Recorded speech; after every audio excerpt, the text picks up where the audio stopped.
Okay, 1660, good luck. So we've not played before, no head-to-head score. Okay, 19,000 games for my opponent. How do I want to do this? Let's go e3, d4 and challenge the center the more conventional way this game. We're just going to play the bishop up and try and get castled. We could go d3, I guess. Actually, yeah. Let's go d3, see if you trade or go down. We're just trying to castle and worry about what to do. Maybe there's a quick pawn push on. Yeah, it could be a nice nuisance move, that. I think h6 was a little bit unnecessary there, but you can see the idea behind it, so... could turn out into a dangerous attack this though. Here, trade, f5 isn't quite on this move. Let's try and challenge that knight. I mean, maybe you can just develop the other knight and completely ignore it. Yeah, maybe could have done. I want to drop the queen back there just so we're not in the immediate firing line with a pawn push. And I think rook across and up, or up and bishop up, something like that. Or maybe just even solidify. Yeah, let's just go slowly and steadily does it. We can't really stop a pawn push coming. I'm going to drop the knight back to try and go in the center here.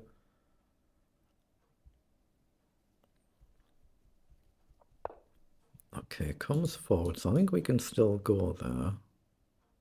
So takes... Is knight takes move? I don't think it is. I think we just trade. I think knight up is still a fine move and just take. He's gone back, but now we can grab the pawn and come back, I think. We hit another pawn, but we're just trying to grab the pawn and drop back. Oh, well, we can potentially take, but are we getting trapped then? So that's the question we ask now. If we take, say, a move like queen up, is there any way to retreat? I don't think there is. So I think we just retreat and hit the bishop and get the bishop off the board there. Potentially a pawn push, but let's just see.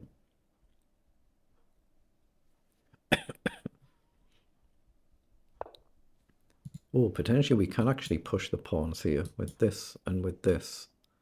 Just getting momentum, getting tempo. But here, takes, bishop up looks strong.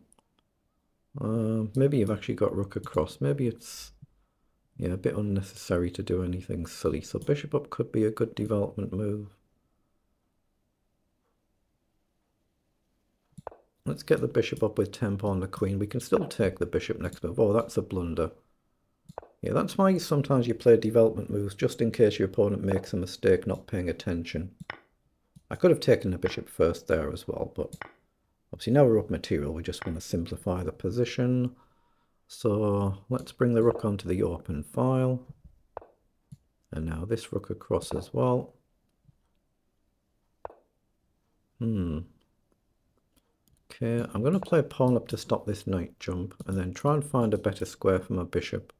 Because there's still moves, dangerous moves to consider here. So knight down could be a move, but I don't think I'd mind giving up an exchange.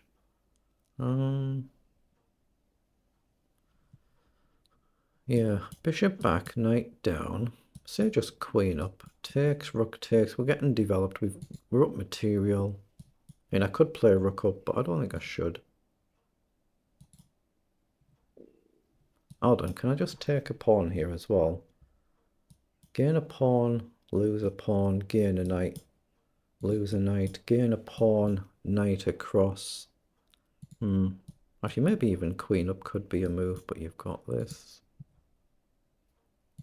I'm just going to drop back, just allow this move and then queen up. I'm happy to give up an exchange. As long as that's all it is, then I'm still a clean piece up and I'm getting developed. And we're getting the bishop on the better attacking diagonal now. The rook can come behind this pawn. Or we can think about going forward. Yeah, pawn forward here. So let's get the bishop on this nice diagonal. Just threatening queen across, queen up, rook up or rook behind the pawn. We just have to pay attention and not be careless.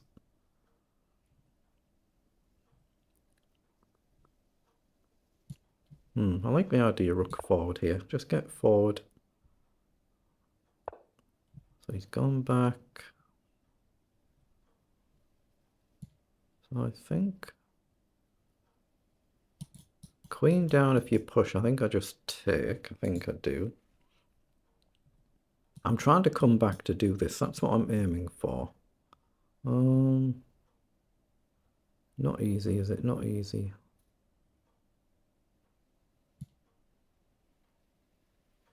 Yeah, I think I can do it. If he pushes, I think I just take. Otherwise, I'm just going to pin the rook and get the rook off the board. I hope, anyway. There is a potential queen check coming once it's opened up, though. So queen check is a nuisance. But I think I'm alright. Don't know I am, but I think I am. But everything's kind of guarding everything. So let's go here. Rook up is what I'm trying to do. There's no queen check this next move. And we still got queen up either of these to create the immediate mate threat. So queen goes back, but there's still no queen check. So let's just pin.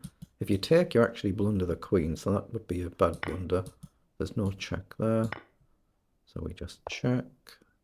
Now we just drop calmly back. We cover these checks. Clearly you can't trade the queens with black. You've got to guard the mate threat, so maybe go a bit defensive. Well, that's just checkmate. He probably meant to go back there and he's just dropped it on the wrong square. So let's see how the engine says we played that game. So there are 38 moves. So there are the move times for each player. So let's request an analysis.